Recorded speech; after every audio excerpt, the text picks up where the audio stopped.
Praise the lord. యెహెజ్కేలు గ్రంథం 36వ అధ్యాయం 11వ వచనం. మునుపటి కంటే అధికమైన మేలు మీకు కలుగు చేసేదను, అప్పుడు నేను యెహోవానై ఉన్నానని మీరు తెలుసుకుందురు. మన దేవుడు మేలులు చేసే దేవుడు. తల్లి గర్భంలో పిండముగా మనల్ని రూపించిందే ఆయన. మన ఎడల చక్కని ప్రణాళికను కలిగి ఈ భూమి మీదకి మనల్ని తీసుకొచ్చి ఇంతవరకు మన జీవితంలో ఆయా రకాలుగా మేలులు అనుగ్రహిస్తూ నడిపిస్తున్నటువంటి వారు మన దేవుడు. అయితే గత కాలంలో మేలుల కంటే రాబోతున్నటువంటి కాలంలో మీకు మరెక్కువ నేను మేలు చేస్తాను అని దేవుడు వాగ్దానం చేస్తున్నాడు.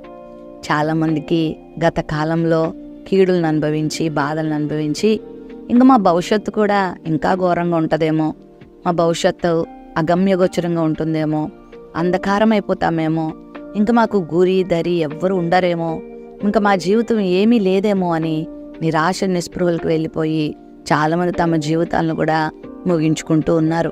మరి గతకాలపు అపజయాలను బట్టి, గతకాలపు అనుభవాలను బట్టి కృంగిపోయి వారి భవిష్యత్తునంతా అంధకారంగా కూడా చాలామంది మార్చుకుంటూ ఉంటారు.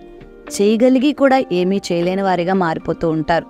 విజయం పొందగలిగి కూడా పొందలేని వారిగా మారిపోతూ ఉంటారు. అయితే ఈరోజు ఈ వాగ్దానం దేవుడు నీకే ఇస్తున్నాడు. మునుపటి కంటే అధికమైన మేలుల్ని దేవుడిని కలగజేయబోతున్నాడు. నిరాశ చెందకు, బాధ చెందకు, కలిగినటువంటి అపజయాలను బట్టి కృంగిపోవద్దు. ఇక నా జీవితం ఇంతే అని అనుకోకు. ఇలాగే ఉండదు. మార్చే దేవుడు నీకున్నాడు. పరిస్థితులను చక్కబెట్టే దేవుడు నీకున్నాడు. నీ దుఃఖదినములను సమాప్తి చేసే దేవుడు నీకున్నాడు.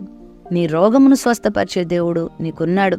నీ వ్యాపారాన్ని చక్కదిద్దే దేవుడు నీకున్నాడు. నీ ఆర్థిక పరిస్థితుల్ని మెరుగుపరిచే దేవుడు నీకున్నాడు. నీ కుటుంబాన్ని మార్చే దేవుడు నీకున్నాడు. నీ భర్తలో, నీ పిల్లల్లో మార్పును తీసుకొచ్చే దేవుడు నీకున్నాడు. అసమాధానాన్ని సమాధానంగా మార్చే దేవుడు నీకున్నాడు. దుఃఖంను నాట్యంగా మార్చే దేవుడు నీకున్నాడు. మునుపటి దినాల్లోనే ఎన్నో మేలులు చేస్తున్న దేవుడు ఇక ముందుకు నీ జీవితంలో అనేకమైన మేలులు చేయబోతున్నాడు. గనక ధైర్యం తెచ్చుకొని ముందుకు సాగిపో.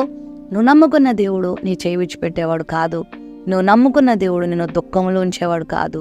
నువ్వు నమ్ముకున్న దేవుడు నిన్ను నట్టేటం ఉంచేవాడు కాదు. నీకు సహాయం చేస్తాడు.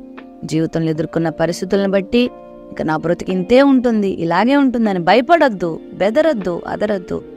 విశ్వాసంతో నీ ప్రయాణాన్ని కొనసాగించు. విశ్వాసంతో నీ కుటుంబ బాధ్యతలను తీసుకో. విశ్వాసంతో నీ వ్యాపార బాధ్యతలను తీసుకో. విశ్వాసంతో ఎదురుచూడు. గొప్ప మేలును దేవుడు నీకు చేయబోతున్నాడు. నీ చుట్టూ ఉన్నవారు పలుకుతున్న నిరాశ మాటలకు చెవినివ్వద్దు. నీ చుట్టూ ఉన్నవారు నిందిస్తున్న నిందలకు నువ్వు చెవినివ్వద్దు. దేవుని మాటలు నమ్ము, దేవుని నమ్ము. దేవుడు నీకు మేలు చేస్తాడు. ప్రేమ నమ్మకం కలిగిన మా తండ్రి, మునుపటి కంటే అధికమైన మేలును నీ బిడ్డల జీవితంలో మీరు కలుగ చేయమని, అద్భుతమైన కార్యాలు బిడ్డల జీవితంలో జరిగించమని యేసు నామములో ప్రార్థిస్తున్నాం తండ్రి.